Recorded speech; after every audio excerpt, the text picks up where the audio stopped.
ସାରା ଭାରତର ସମସ୍ତ ମା, ଭଉଣୀ, ଭାଇ, ବାପା, ଗୁରୁଜନ ସମସ୍ତଙ୍କୁ ମୋର ଦୁଃଖନିଆ ଖବର ନାରୀର ଦମ ତରଫୁ हो କିମ୍ବା ସୁକନ୍ୟା ଶକ୍ତି ସଂଗଠନ ତରଫୁ ସମସ୍ତଙ୍କୁ ମୋର ନମସ୍କାର। ମୁଁ ସୁକନ୍ୟା ଶକ୍ତି ସଂଗଠନର ରାଜ୍ୟ ପର୍ଯ୍ୟବେକ୍ଷକ ହିସାବରେ କାମ କରୁଛି, ଯାହାକି ନାରୀମାନଙ୍କୁ ସୁରକ୍ଷା ଦେବା ଆମର ପ୍ରଥମ କର୍ତ୍ତବ୍ୟ। ଅବହେଳିତ ନିଷ୍ପେଷିତ ଗରିବ ଲୋକମାନଙ୍କ ପାଇଁ ଆମେ ସବୁବେଳେ 100% ଚେଷ୍ଟା କରୁଛୁ ଲୋକଙ୍କ ସମସ୍ୟାକୁ ଦୂର କରିବା ପାଇଁ। ଆଉ ଯେଉଁଠି ବି ଆମକୁ ଫିଡ଼ବ୍ୟାକ୍ ମିଳୁଛି କି ଜଣଙ୍କର ଅସୁବିଧା ଅଛି, ଆମେ ନିଶ୍ଚିତ ଭାବରେ ତାଙ୍କ ପାଖରେ ଛିଡ଼ା ହେବୁ। ଏଥିରେ କୌଣସି ପ୍ରକାର ଦ୍ୱିମତ ନାହିଁ କି ସନ୍ଦେହ ନାହିଁ। ନିଶ୍ଚିତ ଭାବରେ ଆମେ ଚେଷ୍ଟା କରିବୁ ସେଇ ଲୋକଙ୍କର ସମସ୍ୟାକୁ ଦୂର କରିବା ଲାଗି। ଯଦି ବି ଓଡ଼ିଶାବାସୀ ହୁଅନ୍ତୁ କି ଭାରତବାସୀ ହୁଅନ୍ତୁ, ଯଦି ବି କାହାର କିଛି ଅସୁବିଧା ପଡ଼ିଲା, ନିଶ୍ଚିତ ଭାବରେ ସୁକନ୍ୟା ଶକ୍ତି ସଂଗଠନ ଯେଉଁ ମୋବାଇଲ ନମ୍ବର ଆମର ଅଛି ଦୁଃଖନିଆ ନ୍ୟୁଜ୍ରେ ଅଛି, ସେଇ ନମ୍ବରରେ ଆପଣମାନେ ଯୋଗାଯୋଗ କରିପାରିବେ। ଆମେ ଆପଣମାନଙ୍କୁ ନିଶ୍ଚିତ ଭାବରେ ସାହାଯ୍ୟ କରିବୁ। ଆଉ ଅନେକ ଜାଗାରେ ଆମେ ପ୍ରଶ୍ନ ଲୋକେ କରନ୍ତି ଯେ ସୁକନ୍ୟା ଶକ୍ତି ସଂଗଠନ କ'ଣ କରିବ, କ'ଣ ଅଛି, ତା'ର ଆକ୍ଟିଭିଟି କ'ଣ ରହିଛି, ତା'ର ଉଦ୍ଦେଶ୍ୟ ଲକ୍ଷ୍ୟ କ'ଣ ରହିଛି। ଯଦି ଆପଣମାନେ ପ୍ରଶ୍ନ କରନ୍ତି ସୁକନ୍ୟା ଶକ୍ତି ସଂଗଠନ କ'ଣ, ମାନେ ସୁକନ୍ୟା ଶକ୍ତି ସଂଗଠନ ମାନେ କ'ଣ, ବହୁତ ଜାଗାରେ ଅନେକ ଜାଗାରେ ମୋତେ କ୍ୱେଶ୍ଚନ୍ ଆସୁଛି କି ସୁକନ୍ୟା ଶକ୍ତି ସଂଗଠନର ସତରେ କ'ଣ ଗୋଟେ ଓମେନ୍ ଉପରେ କାର୍ଯ୍ୟ କରୁଛି, କ'ଣ ସତରେ କ'ଣ ନାରୀ ସୁରକ୍ଷା ଦେବ, ଲୋକଙ୍କ ମନରେ ଏମିତି ଗୋଟେ ଭାବନା ଆସୁଛି। ପ୍ରଥମେ ତ କହିବା ପାଇଁ ଚାହିଁବି ଆପଣମାନଙ୍କୁ ସମସ୍ତଙ୍କୁ, ଓଡ଼ିଶାବାସୀଙ୍କୁ, କୋଶଲବାସୀଙ୍କୁ କହିବା ପାଇଁ ଚାହିଁବି, ଭାରତବାସୀଙ୍କୁ, ସୁକନ୍ୟା ଶକ୍ତି ସଂଗଠନ ହେଉଛି ଗୋଟିଏ ମହିଳା ସୁରକ୍ଷା ଉପରେ କାମ କରୁଥିବା, ନାରୀ ସୁରକ୍ଷା ଉପରେ ଗୁରୁତ୍ୱ ଦେଉଥିବା, ନାରୀମାନଙ୍କୁ ସମ୍ମାନ କରୁଥିବା ଗୋଟିଏ ସଂଗଠନ। ସୁକନ୍ୟା ମାନେ ନାରୀ, ସବୁ ନାରୀ ସମାଜକୁ ନେଇକି ଯେଉଁ ସାମୂହିକ ଅଛି, ସବୁ ନାରୀ ସମାଜକୁ ନେଇକି ଗୋଟେ ସୁକନ୍ୟା ଭାବରେ ଗଠନ କରାଯାଇଛି, ଯାହାକି ସମସ୍ତେ ମିଶିକି, ସବୁ ନାରୀ ମିଶିକି ଗୋଟେ ଶକ୍ତି ମାନେ ଆବିର୍ଭାବ ହେଉଛି, ଯେଉଁଟାକି ଗୋଟେ ସୁକନ୍ୟା ଶକ୍ତି ସଂଗଠନ ମାନେ ସମସ୍ତଙ୍କୁ ନେଇକି, ମାନେ ନାରୀ ପୁରୁଷ ସମସ୍ତଙ୍କୁ ନେଇକିରି ଗୋଟେ ସଂଗଠନ ଗଠିତ ହେଇଛି, ଯାହାକି ସୁକନ୍ୟା ଶକ୍ତି ସଂଗଠନ କୁହାଯାଉଛି। ମାନେ ସୁକନ୍ୟା ଶକ୍ତି ସଂଗଠନକୁ ମାନେ ବୁଝିବା ପାଇଁ ହେଲେ କିଛି ଲୋକଙ୍କୁ ମାନେ ଅନେକ ପ୍ରଶ୍ନର ଉତ୍ତର ଦେବାକୁ ପଡ଼ୁଛି। କିଛି ଲୋକ ଜାଣିପାରୁନାହାନ୍ତି, ବୁଝିପାରୁନାହାନ୍ତି ସୁକନ୍ୟା ଶକ୍ତି ସଂଗଠନ କ'ଣ। ମୋ ମତରେ ସୁକନ୍ୟା ଶକ୍ତି ସଂଗଠନ ହେଉଛି ଗୋଟିଏ ଓମେନ୍ ପାୱାରର ସଂଗଠନ, ଯାହାକି ନାରୀର ଦମ ବୋଲି କୁହାଯାଉଛି। ଆଉ ଯେକୌଣସି ଜାଗାରେ ଗୋଟେ ମାଆଟିଏ କି ଭଉଣୀଟିଏ ଅସୁବିଧାରେ ପଡ଼ିଲେ ସୁକନ୍ୟା ଶକ୍ତି ସଂଗଠନ କୁ ଯଦି ଇନଫର୍ମ ହୁଏ, ମାନେ ସେ ଶତପ୍ରତିଶତ ଚେଷ୍ଟା କରିବ ତାଙ୍କୁ ସାହାଯ୍ୟ କରିବା। ଆଉ ଦେଖନ୍ତୁ, ମୋ ଜୀବନ କାଳ ଭିତରେ ସୁକନ୍ୟା ଶକ୍ତି ସଂଗଠନ ଆସିଲା ଭିତରେ ଯେଉଁ 1611ଟା କେସ୍ ସଲ୍ଭ କରିଛି, ମାନେ ଭିଡ଼ିଓ କଲିଂ ମାଧ୍ୟମରେ ହେଉ କି କେସେସ୍ ମାଧ୍ୟମରେ ହେଉ କି ସାମୂହିକ ଆମେ ସଂଗଠନ ଯାଇକରି ହେଉ, ତ ସବୁ ଜାଗାରେ ଆମେ କନସିଡର କରିଛୁ, ସମସ୍ତଙ୍କୁ ମିଶାଇଛୁ, ଯାହାକି ବହୁତ ବଡ଼ କଥା ହେଇପାରେ ଆଜିକା ଦିନରେ ଆମ ପାଇଁ। ବିଶେଷ କରି ସୁକନ୍ୟା ଶକ୍ତି ସଂଗଠନ ପାଇଁ ଆମେ ସାମୂହିକ ଭାବରେ ଯେଉଁ କାମ କରୁଛୁ, ମୁଁ ବି କହିଲେ ଚଳିବନି, ମୁଁ ବୋଲି କହିବାଟା ଭୁଲ ହେଇଯିବ, କାହିଁକିନା ସମସ୍ତେ ମିଶିକି ଆମେ କାମ କରୁଛୁ। ଯେଉଁ ଆମେ ମହିଳାମାନେ ଅଛନ୍ତି, ଆମ ସୁକନ୍ୟା ଶକ୍ତି ସଂଗଠନ ଯେଉଁ ମାଆ ମାନେ, ଯେଉଁ ମହିୟସୀ ମହିଳାମାନେ ଅଛନ୍ତି, ଯେଉଁ ଭଉଣୀମାନେ ଅଛନ୍ତି, ତାଙ୍କ ପାଇଁ ହିଁ ଆଜିକା ଦିନରେ ସବୁ କେସ୍ ଗୁଡ଼ାକ ଆମେ ସଲ୍ଭ କରିପାରୁଛୁ, ନହେଲେ ମାନେ ସମ୍ଭବ ନୁହଁ। ଆଉ ଯେଉଁମାନେ ସୁକନ୍ୟା ଶକ୍ତି ସଂଗଠନକୁ ବୁଝିପାରିନାହାନ୍ତି, ସିଧାସଳଖ ଆମକୁ ପଚାରନ୍ତୁ ସୁକନ୍ୟା ଶକ୍ତି କ'ଣ, ମାନେ ତା'ର ଉଦ୍ଦେଶ୍ୟଟା କ'ଣ ଅଛି। କିଛି ଜାଗାରେ ଆମ ଜିପି କୋର୍ଡିନେଟର ମାନେ ବି ବୁଝିପାରିନାହାନ୍ତି, ତ ସେମାନେ ଲୋକଙ୍କୁ ବୁଝେଇବେ କ'ଣ? ଦେଖନ୍ତୁ ଏମିତି ଗୋଟେ ଦିନ ଥିଲା ସୁକନ୍ୟା ଶକ୍ତି ସଂଗଠନ ପାଇଁ ଆମେ କିଛି ମାନେ ସଂଗଠନ ବାହାରେ ବି ମାନେ ଯେଉଁମାନେ ଥିଲୁ, ଅବିନାଶ ମହାପାତ୍ର କଥା କୁହାଯାଇପାରେ କି ଚିନ୍ମୟ ମିଶ୍ର କଥା କୁହାଯାଇପାରେ, ବହୁତ ପରିଶ୍ରମ କରିଥିଲୁ। ଆଜିକା ଦିନରେ ସେମାନେ ନାହାନ୍ତି ବି, ମାନେ ହେଲେ ବି ମୋ ପାଇଁ ସୁକନ୍ୟା ଶକ୍ତି ସଂଗଠନ ପାଇଁ ବଞ୍ଚିତ ଅଛନ୍ତି ବୋଲିକିରି ମୁଁ କହିପାରିବି। ଯଦି କରୋନାରେ ସେମାନେ ମାନେ ସେଟା କହିବାଟା ତ ନିଜକୁ ଗୋଟେ ଇମୋସନାଲ୍ ଲାଗିଯାଏ ସେ ସମୟ ଯଦି ମୁଁ ଆପଣମାନଙ୍କୁ କହିବି। ତ ଓଭରାଲ୍ ସେଟା ଛାଡ଼ନ୍ତୁ, ସେଗୁଡ଼ା ଯାହା ବି ହେଇଛି, କିନ୍ତୁ ସୁକନ୍ୟା ଶକ୍ତି ସଂଗଠନ କଥା ଯଦି ଆମେ କହିବା, ମାନେ ଚେୟାରମ୍ୟାନ୍ ରୋହିତ ବାବୁଙ୍କ କଥା ଯଦି କହିବେ, ସେ ସଂଗଠନ କରିଛନ୍ତି ଠିକ୍ ଅଛି, କିନ୍ତୁ ମାନେ ରେସ୍ପନ୍ସିବିଲିଟି ବି ଭଲସେ ନିଭାଉଛନ୍ତି, ଠିକ୍ ଅଛି, ତାଙ୍କ ଭାବରେ ସେ ସଂଗଠନ ହିସାବରେ ଠିକ୍ ଅଛି। କିନ୍ତୁ ଆମେ ଯେଉଁମାନେ ସୁକନ୍ୟା ଶକ୍ତି ଅଛୁ, ମାନେ କ'ଣ କରୁଛୁ, ଆକ୍ଚୁଆଲି ଆମର ଆକ୍ଟିଭିଟି କ'ଣ ରହିବା ଆବଶ୍ୟକତା ରହିଛି, ଆକ୍ଚୁଆଲି ଆମର କ'ଣ କଲେ ନାରୀ ସୁରକ୍ଷା ହେଇପାରିବ, ଯେଉଁ କଥା ମୁଁ ଆଗରୁ କହିଥିଲି ଆପଣଙ୍କୁ, ଗୋଟେ ଷ୍ଟାଟସ୍ ଦେଇଥିଲି ହ୍ୱାଟ୍ସଆପ୍ରେ ଯେ ପ୍ରତ୍ୟେକ ପୁରୁଷ ପିଲା ମାନେ ମହିଳାମାନଙ୍କୁ ଦେଖିଲେ ଡରିବେ, ସେମିତି ଗୋଟେ ମାହୋଲ କ୍ରିଏଟ୍ କରିବାର ଅଛି, ନହେଲେ ଆଗାମୀ ଦିନରେ ନାରୀ ସୁରକ୍ଷା ହେଇପାରିବ ନାହିଁ। ଯେଉଁ ପ୍ରକାର ମହିଳା ପ୍ରତି ଅନ୍ୟାୟ ଅତ୍ୟାଚାର ସବୁଦିନ ପ୍ରତ୍ୟେକ ଦିନ ଆମେ ଦେଖିଛୁ ଯେ କେଉଁଠି ନା କେଉଁଠି ଗୋଟେ ପେପର୍ ବାହାରୁଛି, ତାପରେ ନ୍ୟୁଜ୍ରେ ସବୁବେଳେ ଚାଲିଛି ଗୋଟେ ମହିଳା ପ୍ରତି କେଉଁ ଜାଗାରେ ହତ୍ୟା ହେଇଗଲା, କେଉଁ ଜାଗାରେ ମହିଳା ପ୍ରତି ଲୁଣ୍ଠନ ହେଇଗଲା, କେଉଁ ଜାଗାରେ ଅନ୍ୟାୟ ହେଇଗଲା, ସବୁ ଜିନିଷ ସବୁଦିନ ବାହାରୁଛି। କିନ୍ତୁ ସେଇ ଜିନିଷକୁ ରୋକିବା ପାଇଁ, ସେଇଟାକୁ ମାନେ ମୂଳପୋଛ କରିଦେବା ପାଇଁ ସୁକନ୍ୟା ଶକ୍ତି ସଂଗଠନ ଆବିର୍ଭାବ ଅଛି। କିନ୍ତୁ ଯେଉଁ ଜାଗାରେ ଜାଣୁଛୁ କି ଅମୁକା ଜାଗାରେ ନୋଟିଫିକେସନ୍ ଆମକୁ ସବୁ ଜାଗାରେ ତ ଇନଫର୍ମ ପାଇପାରୁନୁ, ଯଦି ନୋଟିସ୍ ଆସୁଛି ଆମେ ନିଶ୍ଚିତ ଭାବରେ ସେ ପହଞ୍ଚି କିଛି ନା କିଛି ଆମେ ସର୍ଟ ଆଉଟ୍ କରିବା ପାଇଁ ଚେଷ୍ଟା କରୁଛୁ। ଆଉ ଯାହା ବି ଆମ ପାଖରେ ଯାହା ବି ନୋଟିସ୍ ଅଛି ଆମେ କରିଛୁ, ଆଉ ଯେଉଁ ବି ଗୋଟେ ଯେଉଁଟା କେସେସ୍ ରହିଯାଇଥିବ ତାକି ଆମେ ବି ସଲ୍ଭ କରିଦେବୁ, ଏଥିରେ କୌଣସି ପ୍ରକାର ସମ୍ଭବ ମାନେ ଅଛି, ଆମ ପାଇଁ ସମ୍ଭବ ଅଛି, କରିଦେବୁ। କିନ୍ତୁ କଥା ହେଲା କି ସୁକନ୍ୟା ଶକ୍ତି ସଂଗଠନରେ ଯେଉଁମାନେ ଅଛୁ, ଯେଉଁମାନେ କାମ କରୁଛୁ, ସେମାନଙ୍କୁ ମୁଁ କହିବି, ସେଇ ମାଆମାନଙ୍କୁ କହିବି, ସେଇ ଭଉଣୀମାନଙ୍କୁ କହିବି, କିଛି ଆକ୍ଟିଭ୍ ରୁହନ୍ତୁ କି ମହିଳା ସୁରକ୍ଷାରେ ଆମେ କାମ, ଆମ ଘର ବହୁତ ପାୱାର ଅଛି, ଗୋଟେ ମହିଳା ସୁରକ୍ଷା ସଂଗଠନରେ କାମ କରୁଛୁ, ମାନେ ଏହା ନୁହେଁ ଆମର କିଛି ପାୱାର ନାହିଁ ବୋଲି, କିନ୍ତୁ ବହୁତ ପାୱାର ଆମର ଅଛି। ଗୋଟେ ସଂଗଠନ ଆଉ ମାନେ ନର୍ମାଲ୍ ଲୋକ ବିଷୟରେ ଯଦି କହିବି, ବହୁତ କିଛି ଆମର ପାୱାର ଅଛି, ଆମେ ବହୁତ କିଛି କାମ କରିକି ଦେଖେଇଲୁଣି ସଂଗଠନ ମାଧ୍ୟମରେ, ସବୁ ଯାହା କିଛି ଲିଗାଲି, କିଛିଟା ଜିନିଷ ଗୁଡ଼ୁ ଆମେ ଇଲିଗାଲ୍ କାମ କରୁନୁ କି ଇଲିଗାଲ୍ କଥା ଆମେ କହିପାରିବୁ ନାହିଁ। ମାନେ ଯାହା ବି ଆମର ଅଛି, ଯେଉଁ ଜଣେ ଆମ ସହିତ ଯେଉଁ ମିଶିଲା, ତାଙ୍କଠାରୁ ଯଦି ଜଣେ ମାନେ ମିଶିବ, ମାନେ 2 ବର୍ଷର ଆମ 70 ଇୟର୍ସ ତକ୍ ପର୍ଯ୍ୟନ୍ତ ସୁକନ୍ୟା ସହିତ ମିଶିପାରିବେ, ଆଉ ସେମାନଙ୍କର ଯଦି କୌଣସି ପ୍ରକାର ଅସୁବିଧା ପଡ଼େ, ତ ଆମେ ନିଶ୍ଚିତ ଭାବରେ ତାଙ୍କୁ ଆମକୁ ଯଦି ଜଣେଇବେ, ତାମାନେ ସାହାଯ୍ୟ କରିବୁ। ମାନେ ଯେଉଁ ଆମେ ଯେଉଁ ଦୁଃଖରେ ଥିଲେ ବି ଆମେ ଯାଇକି ତାଙ୍କ ପାଖରେ ପହଞ୍ଚିବାଟା ଆମ ହିଁ କର୍ତ୍ତବ୍ୟ। ଆରେ ଆମର ଲକ୍ଷ୍ୟ ମାନେ ରହୁଛି ସୁକନ୍ୟା ଶକ୍ତି ସଂଗଠନ ଯାହା ବି କରୁଛି, ଆଗକୁ ଯାହା ବି କରିବ, ଭବିଷ୍ୟତରେ ବି ଯାହା କରିବ, ଆଗକୁ ଯାହା କରିଛି, ମାନେ ସବୁବେଳେ ନାରୀ ସୁରକ୍ଷା ପାଇଁ ହିଁ କରିଛି। ଦେଖନ୍ତୁ କିଛିଟା ମୁଁ ଗୀତ ମାଧ୍ୟମରେ ବି ନାରୀ ସୁରକ୍ଷା ପ୍ରତି କେମିତି ସରକାରକୁ ବି ଅନୁରୋଧ କରୁଛୁ କି ନାରୀ ସୁରକ୍ଷା ପ୍ରତି କିଛି ଗୁରୁତ୍ୱ ଦିଅନ୍ତୁ, ନାରୀ ପ୍ରତି କୌଣସି ପ୍ରକାର ଅବହେଳା କରନ୍ତୁ ନାହିଁ, ସବୁ ଜିନିଷ ଉପରେ ଆମେ ଗୁରୁତ୍ୱ ଦେଇକି ଆଉ ସବୁବେଳେ କର୍ତ୍ତବ୍ୟ ଚାଲିଛି, ପ୍ଲସ୍ ଆମେ କଥାବାର୍ତ୍ତା ବି ହେଉଛୁ। ଆଉ ଯଦି ବି ମୁଁ ଗୋଟେ ପୋଲିସ ପ୍ରଶାସନକୁ ବି ଗୋଟେ ଅନୁରୋଧ କରିବି, ଯଦି ମହିଳା ପ୍ରତି କୌଣସି ପ୍ରକାର ଅନ୍ୟାୟ ଅତ୍ୟାଚାର ହେଉଛି, କୌଣସି ପ୍ରକାର ବି କିଛି ହେଲା, ତାହେଲେ ଆପଣମାନେ ତୁରନ୍ତ ପଦକ୍ଷେପ ନେବେ। ଖାଲି ଗୋଟେ ନାରୀ, ଆମେ ବି ଗୋଟେ ମା ଗର୍ଭରେ ଜନ୍ମ ନେଇଛୁ, କିନ୍ତୁ ମା ପ୍ରତି ଗୋଟେ ଅସମ୍ମାନ କରିବାଟା ମାନେ ଉଚିତ ନୁହେଁ।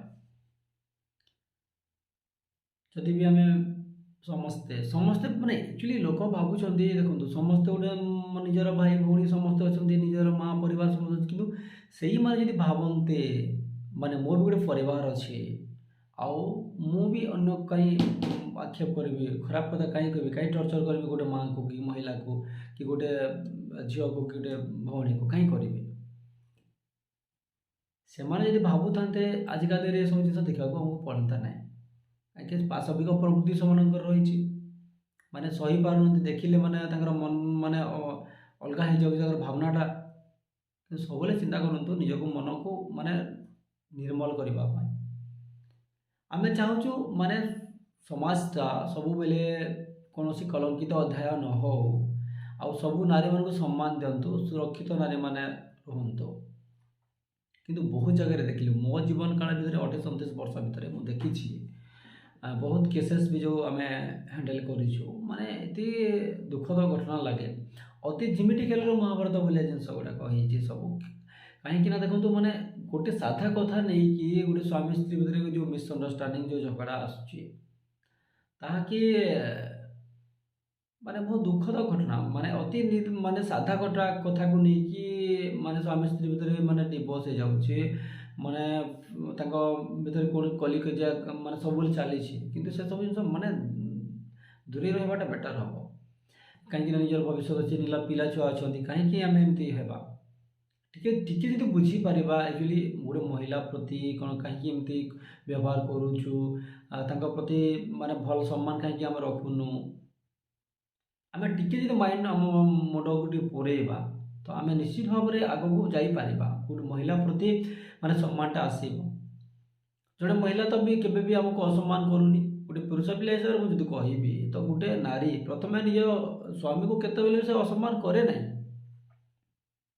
କେତେବେଳେ ସେ କରିବ? ଯେତେବେଳେ ତାକୁ ଅସମ୍ମାନ ହେବ, ସେତେବେଳେ ଗାଳିଗୁଲଜ କରିବ, ନହେଲେ କରିବନି। ଆମେ ଦେଖିଛୁ, ଆମେ ନିଜେ ଫିଲ୍ ବି କରୁଛୁ, ଅନୁଭବ କରୁଛୁ ସେ ଜିନିଷଟା। ପ୍ରଥମେ ତ ଭୁଲ ଗୋଟେ ସ୍ୱାମୀର ରହିଛି। ପ୍ରାୟତଃ ମାନେ କେହି ବି ଯଦି କହିବ ମୋର ସ୍ୱାମୀର ଭୁଲ ନାହିଁ, ମୁଁ ପ୍ରାୟତଃ ଦେଖିଛି କଥା ନା, ମୁଁ କହୁନି ଯେ ମୁଁ ଖାଲି ସଚୋଟ, ମୁଁ ଆମେ କରିଛୁ, କିନ୍ତୁ ଆମେ ବି କହୁନି ଯେ ଆମେ ଭଲ ବୋଲି। ଆମେ ବି ମାନେ କୋଉଠି ନା କୋଉଠି ଆମର ବି କୋଉଠି ନା କୋଉଠି ଭୁଲ ରହୁଛି। ଆମେ ବି ସୁଧାରିବା ପାଇଁ ଚେଷ୍ଟା କରୁଛୁ। ଆମେ ଗୋଟେ ସଂଗଠନ କରୁଛୁ, ତା ନୁହେଁ ଯେ ଆମର ଭୁଲ ନାହିଁ। ଆମେ ବି ଚେଷ୍ଟା କରୁଛୁ ଆମକୁ ସୁଧାରିବା ପାଇଁ, ଆଉ ପବ୍ଲିକକୁ ସୁଧାରିବା ପାଇଁ ଆମେ ଚେଷ୍ଟା କରୁଛୁ ସବୁବେଳେ। କଥା ହେଉଛି ଯେ ପ୍ରଥମ କଥା ଯଦି କହିବି, ଗୋଟେ ସ୍ୱାମୀର ପ୍ରଥମେ ଭୁଲ ଥାଏ, ମାନେ ବିନା ଟର୍ଚର କରିବ। ମାନେ ବହୁତ ଜାଗାରେ ମୁଁ ଦେଖିଛି, ମୁଁ ପୁରା ନିଜ ଆଖିରେ ଦେଖିଛି, ପ୍ଲସ୍ କିଛି ଜାଗାରେ ମୁଁ ବି ଫିଲ୍ କରିଛି। ମାନେ ପ୍ରଥମ କଥା ହେଲା, ଯଦି ଆମେ ଭୁଲ ନ କରିଲେ କେବେ ବି ମାନେ ସ୍ତ୍ରୀ ରାଗିବନି।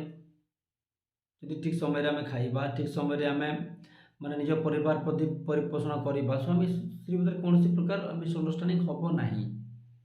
ସ୍ୱାମୀ ସ୍ତ୍ରୀ ଉପରେ ଯେଉଁ ପ୍ରକାର ଡାଉଟ୍ ରୁହେ, ସେ ଭୁଲ କଲା କି ଭଲ କଲା, କିନ୍ତୁ ପ୍ରକୃତ ଘଟଣାଟା କ'ଣ, ତଥ୍ୟଟା କ'ଣ ଘଟଣା ରହିଛି, ସେମାନେ ସ୍ୱାମୀ ସ୍ତ୍ରୀ ଭିତରେ ଏମିତି ଭୁଲ ବୁଝାମଣା ରହୁଛି, ତାକୁ ନିଜେ ନିରୀକ୍ଷଣ କଲେ ସବୁ ଜିନିଷ ସମସ୍ୟାର ସମାଧାନ ବାହାରିଯିବ। କାହାକୁ କହିବାକୁ ପଡ଼ିବନି, ନା ଦରକାର ପଡ଼ିବ ନା ଶକ୍ତି ସଂଗଠନ, ନା କି ପବ୍ଲିସିଟି ସେ ଜିନିଷଟା ହେବ।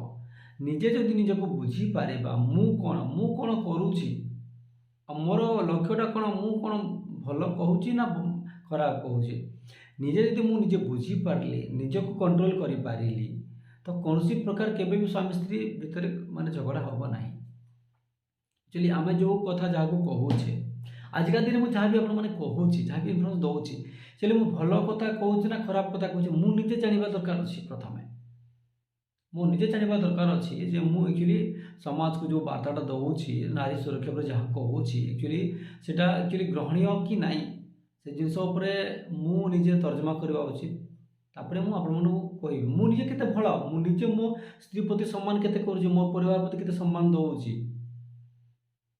ମାନେ କିଛି ଲୋକ ତ କହିବେ, ମାନେ ଅଖାଡ଼ୁଆ ଲୋକ କହିବେ ଆପଣ ଭଲ ନୁହନ୍ତି, ସେ ଭଲ, ସେମିତି। କିନ୍ତୁ ମୁଁ ନିଜେ ଯାହା ଫିଡ଼ବ୍ୟାକ୍ ଆପଣମାନଙ୍କୁ ଦେଉଛି, ଯାହା ସାରା ଭାରତରେ ଅନୁଭବ କରିଛି, ତାହା ଆପଣମାନଙ୍କୁ କହୁଛି। କେବେ ବି ଗୋଟେ ପରିବାର ଭିତରେ ମାନେ ଗୋଟେ ସ୍ତ୍ରୀ ଚାହେଁନି ଯେ ମୋ ସ୍ୱାମୀ ଅବାଟରେ ଯାଉ, ମୋ ପିଲା ଛୁଆ ଅବାଟରେ ଯାଆନ୍ତୁ। ସବୁବେଳେ ସେ ଚିନ୍ତା କରେ କି ମୋ ପରିବାରଟା ସବୁବେଳେ ଭଲରେ ରୁହନ୍ତୁ, ଖୁସିରେ ରୁହନ୍ତୁ, କେବେ ବି ଆଞ୍ଚ ଆସୁନି, କୌଣସି କିଏ ନିନ୍ଦା ନ କରନ୍ତୁ, କିଏ ଅପବାଦ ନ ଦିଅନ୍ତୁ, ସେମିତି ସେ ଚାହେଁ। କାହିଁକି ଚାହିଁବନି? ସ୍ୱାଭାବିକତା ଚାହିଁବା ଦରକାର, ଆବଶ୍ୟକତା ଅଛି ବି। ଏକଥା ଆପଣଙ୍କୁ କାହିଁକି କହୁଛି, ଆପଣମାନେ ବୁଝିପାରନ୍ତୁ ଯେ ମୁଁ କହିବା ଅର୍ଥ ହେଲା କି ମାନେ ଯଦି ଘର କଥା ଯଦି ଅଲଗା ବାହାରକେ ନ ନେବା, ତ ନିଜ ସ୍ୱାମୀ ସ୍ତ୍ରୀ ଭିତରେ ସେଇ ଘଟଣାଟା ଚାପି ରହିଯିବ, ଆଉ କୌଣସି ପ୍ରକାର ଅସୁବିଧାର ସମ୍ମୁଖୀନ ହେବାକୁ ଆମକୁ ପଡ଼ିବ ନାହିଁ। बहुत जगह आम देखीचु जे जो मझे गोटे केस करी सेटा माने खपरा खल साइड गोटे घटना थिला जे सीधा से माने गोटे एते माने थिला से जगह रे जे मु देखिली मो निज अनुभूति सेटा पाइली किंतु अति साधा कथा को लेकिन गोटे भात रे जदि गोटे कौन से जो कहती माने आम सम्बलपुरी भाषा जो कहती माने गोटे बाली जदि आसीगला भात रे सब माने से जदि बुझी पारला नहीं माने गोटे केतबेले भी सब सब तो न हुए ना माने हुए बेले बेले हुए एमती आम भात खाइला बेले किसी माने गुड़ी बाली आसी जाए तो से गुड़ी बाली को नहीं यदि कली कजिया करती कहीं कलु माने फोपाड़ी देले तो चलीज कथाटा किसी असुविधा नहीं तो सही घटना को लेकर यदि कली कजिया लगे मैं अशांति सृष्टि हम किसी आवश्यकता ना ना से विषय अयथा पब्लिसिटी हम लोक जानवे किसी असुविधा होना आपण मैंने चिंता करूँ एक्चुअली से जिनसा हबार कथा कि ना न हवा कथा आम निज निज भितर जदि कनसीडर कर बुझीपर ताले कौन सी प्रकार असुविधा किसी हम ना और जो प्रकार आम समाज रे देखु जो युव समाज कथा जी कह कहीं पिला गुड़ाक एमती हो आग काल जहाँ आम पढ़ीचु जहाँ पथी पढ़ीचु पुराण रे पढ़ीचु जहाँ महाभारत हो कि रामायण हो कि हरिवंश जहाँ भी हो आम पढ़ीचु जे ऋषि मुनि माने बहुत संजोग रोते बहुत भलरे रोते किसी आश्रम थिला से काल माने लोक मैंने भी बहुत दिन बंचुले कहीं बंचुले मुझे कहबी से भल माने एबे तो मतलब सब जिन सार कि माने कीटनाशक औषध बेसी सिंचन जो कि बड़ी इफेक्ट रोचे से गोटे कथा कि बट से जुग काल कौन थी कि बुझी पारे से मनीष मनर भाषाटा बुझी पारे एक्चुअली से कौन चाहूँगी प्रकृति कौन आवश्यकता रही कौन कले से माने समस्यार समाधान हो पार बुझी पारे जदि कहवा तो रावण अभिशाप पाई बोली सीना सीता माता को चोरी से पुणी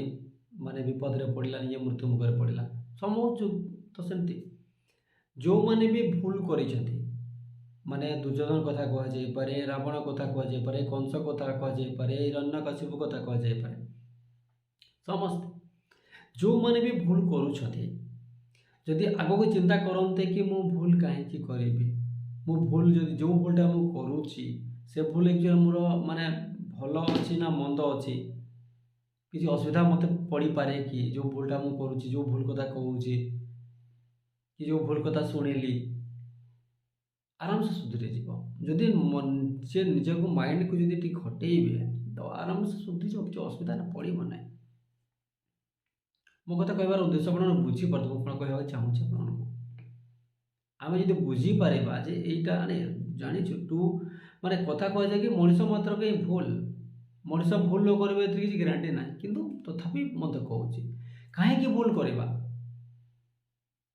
गोटे उदाहरण आपको देवी मुझे जो ये मोबाइल रे कथा होदी मोबाइल को मु हटेदेवी कथा ही पारि तो कहीं मु तो आपको इनफर्मेशन देवाई अच्छी कहीं मुझे मोबाइल को हटेबी मुझे चाहिए मोबाइल को भांगी भी दे पारि कि मो मन चाहूँगी प्रकृति कौन मोबाइल भांगापी चाहूनी ना कहीं भांगे सेमती कथा जब कह निजक जब आम कंट्रोल करवा एक्चुअली जिनसा कौन माने ये जिस कले आज जब मुझे मोबाइलटा भांगीदेवी आज दिन मुझे क्या सहित कथा भी पारि तो मुझे जानूँ मोबाइलटा जब भांगी जाए मोर ताहले मु क्या सहित कथा ही पारि ना तो भांगी कहीं ठीक सेमती जदि गोटे स्वामी स्त्री भर जब किसी राग अच्छी अभिमान अच्छी किसी जदि मिसअंडरस्टांडिंग रहा टिके टिके कथार जदि माने गाली जगर बाहर गाली गलज जदि हेले तो जदि स्वामी स्त्री को निज निज को बुझा अच्छी जे कि आम कहीं माने परस्पर भितर कली गजा लगे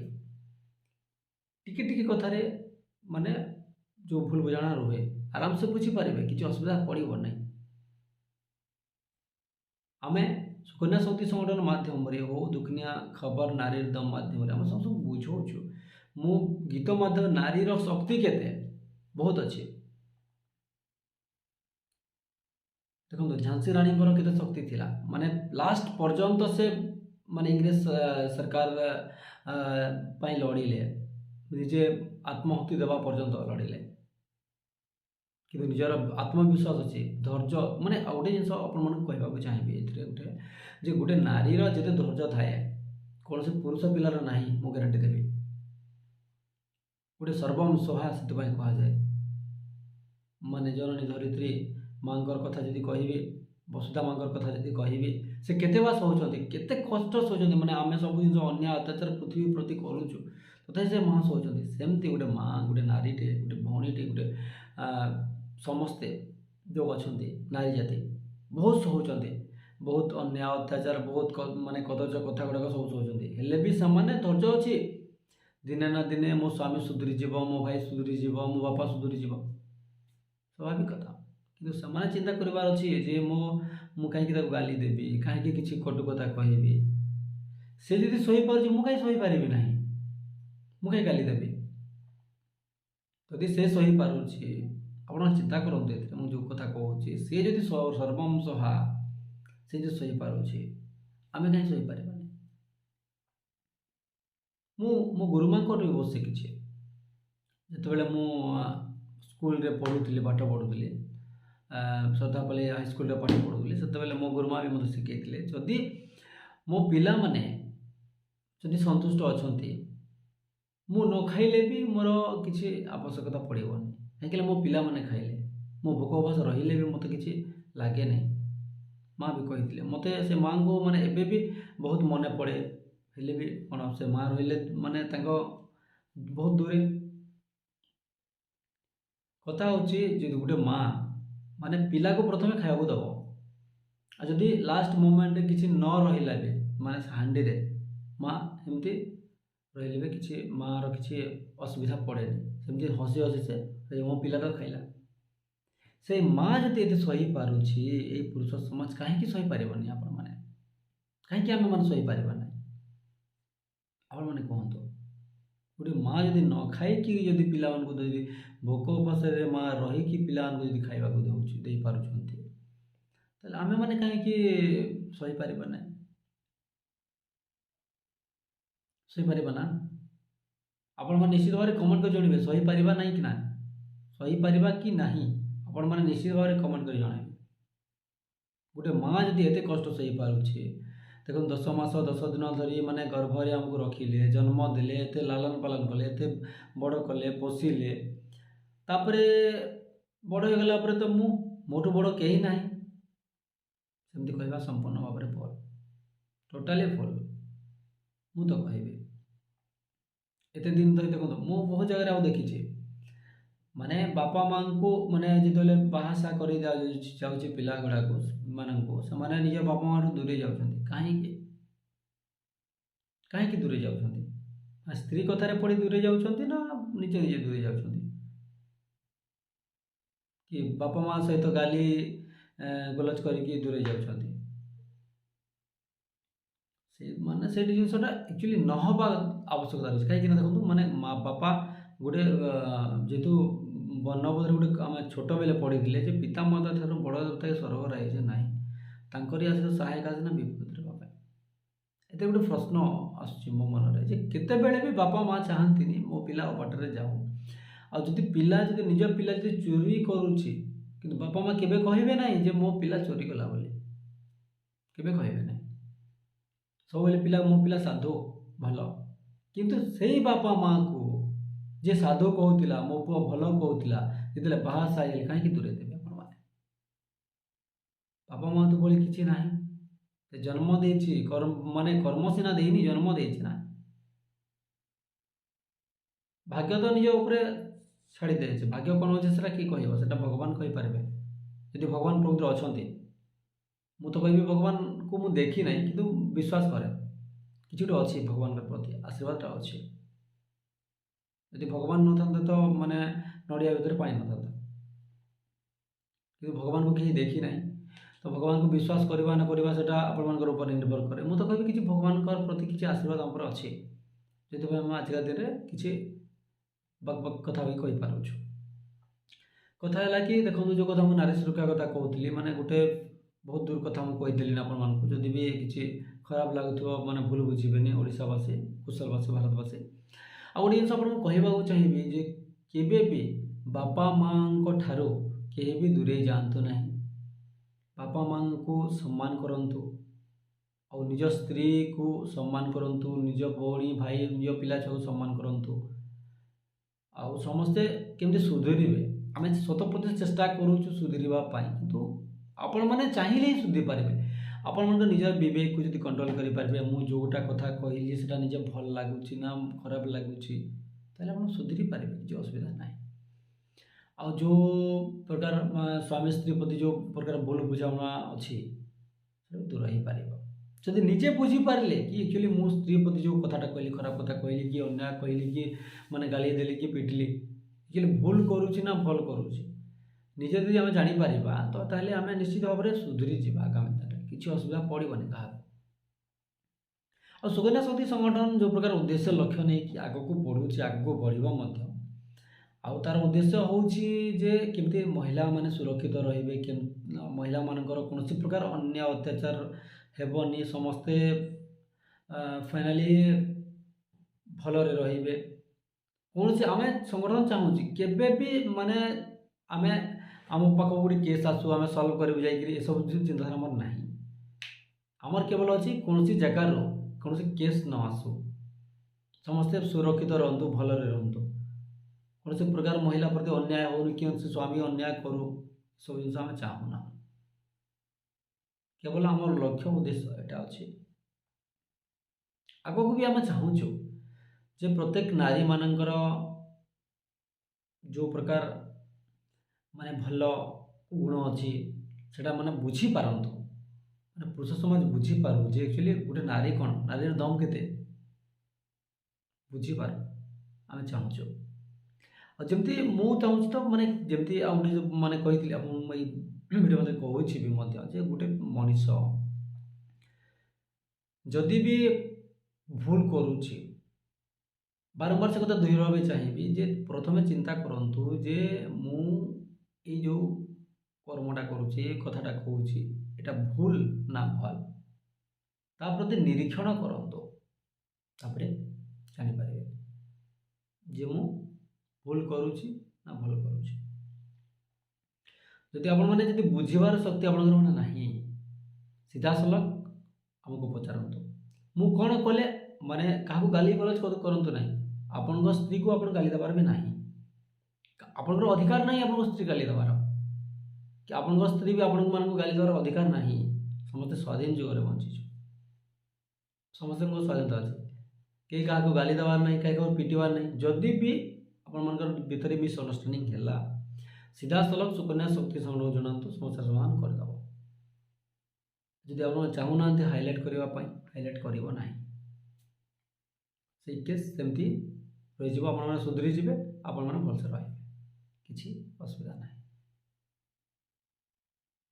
ଆଉ ଗୋଟେ କେସ୍ ଅଛି ଯେଉଁଟାକି ହାଇଲାଇଟ୍ ନ କଲେ ହେଉନି, ଆମକୁ ଆମେ ବାଧ୍ୟ ମାନେ ଆମେ ଯଦି ବି ନ ସୁଧୁରିଲେ କ'ଣ କରିବୁ, ଆଉ ବାଧ୍ୟ ହେଇକି ସେମାନେ ପଦାରେ ପକାଇବାକୁ ମାନେ ଦାଣ୍ଡରେ ପକାଇବୁ ବାଧ୍ୟ ହେଇକରି। ଆଉ ଆପଣମାନଙ୍କୁ ଅନୁରୋଧ କି କୌଣସି ନାରୀ ପ୍ରତି କୁପ ଦୃଷ୍ଟି ଦିଅନ୍ତୁ ନାହିଁ, ନାରୀ ପ୍ରତି ସମ୍ମାନ କରନ୍ତୁ। ଦେଖନ୍ତୁ ଚାରି ଯୁଗରେ ନାରୀର ସମ୍ମାନ ଅଛି, କଥା ନୁହେଁ ଖାଲି କଲ୍କି ମାନେ ଅବତାର ଯେଉଁ କଲ୍କି ଯୁଗରେ କଳି ଯୁଗରେ ନାରୀମାନଙ୍କୁ କମ୍ ସମ୍ମାନ ମିଳୁଛି, କିନ୍ତୁ ଏମିତି ଦିନ ଆସି ଆପଣମାନେ ଚିନ୍ତା କରିପାରିବେନି, ଯେଉଁ ଆମେ ବାହାର ରାଜ୍ୟ ଯାଉଛୁ, ତାମିଲନାଡ଼ୁ କଥା କୁହାଯାଇପାରେ, ଏମିତି ନାରୀକୁ ସମ୍ମାନ କରନ୍ତି, ବହୁତ ସମ୍ମାନ କରନ୍ତି, କିନ୍ତୁ ଏଠି ଓଡ଼ିଶା ଭିତରେ ଟିକେ କମ୍, ମାନେ ଯାହା ଦେଖିଲି ଓଡ଼ିଶା ଭିତରେ ମୁଁ ଯାହା ଫିଲ୍ କରୁଛି ନାରୀକୁ ବହୁତ ଅସମ୍ମାନ କରାଯାଉଛି। ଯେତେ କେସ୍ ଆମେ ଦେଖିଲୁଣି, ମାନେ ତୁ କିଏ, ନାରୀଟିଏ କ'ଣ, ତୁ କିଏ କହିଲେ ହେବନି, ନାରୀ ହିଁ ସବୁଥିରେ ଶକ୍ତି, ନାରୀ ଶକ୍ତି ଆଗରେ ସମସ୍ତେ ହାର ମାନନ୍ତି, ଆମେ ବି ହାର ମାନିଛୁ। ନାରୀ ସର୍ବଶ୍ରେଷ୍ଠ ମହାନ, ଯୁଗେ ଯୁଗେ ଚାରି ଯୁଗେ, ଲକ୍ଷ୍ମୀ ହୁଅନ୍ତୁ, ସରସ୍ୱତୀ ହୁଅନ୍ତୁ, ଧରିତ୍ରୀ ମାତା ହୁଅନ୍ତୁ, ଯିଏ ବି ହୁଅନ୍ତୁ, ସମସ୍ତେ ଗୋଟେ ନାରୀ। ସମସ୍ତେ ଆପଣ ଚିନ୍ତା କରନ୍ତୁ, ଏ ସରସ୍ୱତୀ ମାତା ଯଦି ପୂଜା ପାଇଲେ, ଲକ୍ଷ୍ମୀ ମାତା ଯଦି ପୂଜା ପାଇଲେ, ଭାରତ ମାତା ଯଦି ପୂଜା ପାଇଲେ, ଏଇ ଆମ କଳିଯୁଗରେ ନାରୀମାନଙ୍କୁ କାହିଁ ସମ୍ମାନ କରୁନୁ ଆମେ? ସେମିତି ଭାବନ୍ତୁ, ଗୋଟେ ନାରୀକୁ ଗୋଟେ ଦେବୀ ଭଳିଆ ଭାବନ୍ତୁ। ଆପଣମାନେ ଯଦି ନାରୀକୁ ଯଦି ଦେବୀ ଭଳିଆ ଭାବିବେ, ତାହେଲେ ଆପଣମାନେ ନିଜେ ସୁଧୁରିଯିବେ। ଯେତେବେଳେ ଆମେ ଗୋଟେ ମାଆକୁ କି ଭଉଣୀକୁ ଗୋଟେ ସ୍ତ୍ରୀକୁ ଗାଲି ଦେଉଛୁ, ସେତେବେଳେ ଆପଣ ଚିନ୍ତା କରନ୍ତୁ ଯେ ମୁଁ ଗୋଟେ ମାନେ ଲକ୍ଷ୍ମୀ ସରସ୍ୱତୀ ଧରିତ୍ରୀ ମାତାକୁ ଗାଲି ଦେଉଛି। ଭାବନ୍ତୁନି ଯେ ମୁଁ ଗୋଟେ ମୋ ସ୍ତ୍ରୀକୁ ଗାଲି ଦେଲି କି ମୋ ଭଉଣୀକୁ ଗାଲି ଦେଲି, ମୋ ମାଆକୁ ଗାଲି ଦେଲି, ନାଇଁ ସେମିତି ନୁହଁ। ଆପଣମାନଙ୍କ ମନ ଭିତରେ ଗୋଟେ ଚିନ୍ତା କରନ୍ତୁ ଯେ ମୁଁ ଯେଉଁଟା ଗାଲି ଦେଲି, ମୁଁ ଲକ୍ଷ୍ମୀ ମାଆଙ୍କୁ ଗାଲି ଦେଲି, କାଲି ଆଉ କରିବି ନାହିଁ ନେକ୍ସଟ ଟାଇମ୍। ଆପଣ ଭୁଲି ଯାଆନ୍ତୁ। ଥରେ ଭୁଲ କଲେ ଆଉ ଜୀବନ, ମୁଁ ତ କହିବି ଭିଡ଼ିଓ ଦେଖିଲା ପରେ ଆପଣମାନେ ଆଉ କୌଣସି ନାରୀକୁ ଅସମ୍ମାନ କରିବେ ନାହିଁ, ମୋର ବିଶ୍ୱାସ ଅଛି ଆପଣମାନଙ୍କର ସହିତ। ଏତେ କହିଲା ପରେ ଆପଣମାନେ ବୁଝନ୍ତୁ, ଆପଣମାନେ ବି ଯୁବ ଶିକ୍ଷିତ ସମାଜର ଗୋଟେ ଅଂଶ। ଆପଣମାନେ ବୁଝନ୍ତୁ, ପ୍ରଥମେ ବୁଝନ୍ତୁ କି ଗାଲି ଦେବାର ପୂର୍ବରୁ ଚିନ୍ତା କରନ୍ତୁ ଯେ ମୁଁ ଭୁଲ କହୁଛି ନା ଭୁଲ। ଆଉ କୌଣସି ନାରୀ ସମାଜ କେବେ ବି ଭୁଲ ରାସ୍ତାକୁ ଯାଏ ନାହିଁ। ଆମ ପାଖରେ ପ୍ରମାଣ ଅଛି। ଆପଣମାନେ ହିଁ ଭୁଲ ରାସ୍ତାକୁ ଟାଣୁଛନ୍ତି ସେମାନଙ୍କୁ। ଆପଣମାନେ ହିଁ ଦାୟୀ। ପୁରୁଷ ସମାଜ ହିଁ ଦାୟୀ ଗୋଟେ ନାରୀ ସମାଜକୁ ମାନେ କଳୁଷିତ ଅଧ୍ୟାୟ ରଚିବା ପାଇଁ। ସେଥିପାଇଁ ପ୍ରଥମେ ପୁରୁଷ ସମାଜକୁ ଅନୁରୋଧ, ମୁଁ ତ ସୁଧରିବା ପାଇଁ ଚେଷ୍ଟା କରୁ। ମୁଁ ଏତେ କଥା କହୁଛି ଏଇଆ ନୁହେଁ ମୁଁ ସୁଧୁରି ନାହିଁ, ମୁଁ ବହୁତ ସୁଧୁରିଛି। ଆଗକୁ ଯାହା ଥିଲି ଏବେ ଆଉ ନାହିଁ, ମୁଁ ସୁଧୁରି ଗଲିଣି ସୁକନ୍ୟା ଶକ୍ତି ସଂଗଠନ ପାଇଁ। ସୁକନ୍ୟା ଶକ୍ତି ସଂଗଠନ କ'ଣ? ସବୁ ଜିନିଷ ଉପରେ ଆପଣମାନଙ୍କୁ ମାନେ କେବଳ ଜମିବାଡ଼ି ମାମଲା ଉପରେ ଛାଡ଼ିକିରି ବାକି ସବୁ ଜିନିଷ ଉପରେ ସେ ହସ୍ତକ୍ଷେପ କରିବ, ସାହାଯ୍ୟ କରିବ, କିଛିଟା ସଲ୍ୟୁସନ୍ ହେଲେ ଦେବ। ସେତିକି ଆମର ଅଛି। ଆପଣମାନେ ଚିନ୍ତା କରନ୍ତୁ, ନିଜର ବିବେକକୁ, ନିଜ ମନକୁ ଆୟତ୍ତରେ ଆଣନ୍ତୁ, ଆପେ ଆପେ ସୁଧୁରିଯିବ। ଯଦି ଆପଣମାନେ ଯଦି କଣ୍ଟ୍ରୋଲ ରହିବେ, ସଂଯତ ରହିବେ, ଆପଣମାନଙ୍କର ଆୟୁଷ ବି ବଢ଼ିବ। ଯେମିତି ଆଗ କାଳରେ ମାନେ ଋଷିମୁନିମାନଙ୍କର 100 ବର୍ଷ ଥିଲା, ଏବେ କାହିଁ 60 ବର୍ଷରେ ଜଣେ ଡେଥ୍ କରିଯାଉଛି। କାରଣ କ'ଣ? କାରଣ ହେଉଛି ମନକୁ କଳୁଷିତ କରିବା ପାଇଁ। ଆମେ ଯଦି ମନକୁ ଯଦି କଳୁଷିତ ନ କରିବା, ଆମେ ନିଶ୍ଚିତ ଭାବରେ ଆଗାମୀ ଦିନରେ ବହୁତ ବର୍ଷ ବଞ୍ଚିବା। ମନକୁ କଳୁଷିତ ଯଦି କରିଦେବା, ଆଉ ଅନ୍ଧବିଶ୍ୱାସ ରଖିବା, ଯଦି ଡାଉଟ୍ କରିବା, କେତେବେଳେ ବି ଆମେ ଉନ୍ନତି କରିପାରିବା ନାହିଁ, ସବୁଦିନ ଏମିତି ପଛରେ ରହିଯାଇଥିବା। ସେଥିପାଇଁ ହେ ପୁରୁଷ ସମାଜ, ଆପଣମାନଙ୍କୁ ମୋର ଅନୁରୋଧ, ଆପଣମାନେ ସୁଧୁରି ଯାଆନ୍ତୁ, ଭଲରେ ରୁହନ୍ତୁ। ସୁକନ୍ୟା ଶକ୍ତି ସଂଗଠନ ବି ସବୁବେଳେ ଆପଣମାନଙ୍କ ସାଥ ଅଛି। କିଛି ଆପଣମାନଙ୍କର କିଛି ଭୁଲ ହେଲେ କି କିଛି ଅସୁବିଧା ପଡ଼ିଲେ ଆପଣମାନେ ଆମକୁ ସିଧାସଳଖ ଜଣାନ୍ତୁ। ଆମେ ବି ସମସ୍ୟା ସମାଧାନ କରିବା ଅଛୁ। ଯଦି ଗୋଟେ ସଂଗଠନ ଅଛି, ସାରା ଭାରତ ବର୍ଷରେ ଅଛି, କିଛି ଅସୁବିଧା ପଡ଼ିବ ନାହିଁ। ବାରମ୍ବାର ସଚେତନ ସହିତ ଆମେ କହୁଛୁ, ଗୀତ ମାଧ୍ୟମରେ ବାରମ୍ବାର ବହୁତ କୁହାଯାଇଛି, ଦୁଃଖିନିଆ ଖବର ମାଧ୍ୟମରେ। ସେଥିପାଇଁ ଅନୁରୋଧ ରହିଲା, ପୁରୁଷ ସମାଜ ଆପଣମାନେ ସୁଧୁରି ଯାଆନ୍ତୁ। ସୁକନ୍ୟା ଶକ୍ତି ସଂଗଠନ ସାଙ୍ଗରେ ଅଛି। ସର୍ବଶ୍ରେଷ୍ଠ ନାରୀ ହିଁ ମହାନ, ତାଙ୍କ ପାଦ ତଳେ, ହେ ନାରୀ ସମାଜ ପାଦ ତଳେ ମୁଁ ଚିର ନମସ୍ୟ। ସୁଧୁରି ଯାଆନ୍ତୁ, ସୁରକ୍ଷିତ ରୁହନ୍ତୁ, ନାରୀଙ୍କୁ ସମ୍ମାନ ଦିଅନ୍ତୁ। ଆପଣ ବି ସୁଧୁରି ଯିବେ, ସମସ୍ତଙ୍କର ମଙ୍ଗଳ ହେବ। ଆଉ ନାରୀ ସମାଜ ଯୁଗେ ଯୁଗେ ଅମର ରହିଛି, ଅମର ରହିବ। ହେ ନାରୀ ଶକ୍ତି ମହାନ। ଯଦି ମୁଁ ଆପଣମାନଙ୍କର ବିରୁଦ୍ଧରେ କିଛି କହିଥିବି, କିଛି ନାରୀ ସମାଜ ପ୍ରତି ଭୁଲ କଥା କହିଥିବି, ହେ ନାରୀ ସମାଜ, ହେ ମହାନ ନାରୀ ସୁକନ୍ୟା ମାତା କ୍ଷମା କରିବେ ବୋଲି ଆଶା କରିବି। ଧନ୍ୟବାଦ। ମୋର ଖୁସିର ଭାରତବାସୀ, କୌଶଳବାସୀ, ଓଡ଼ିଶାବାସୀ।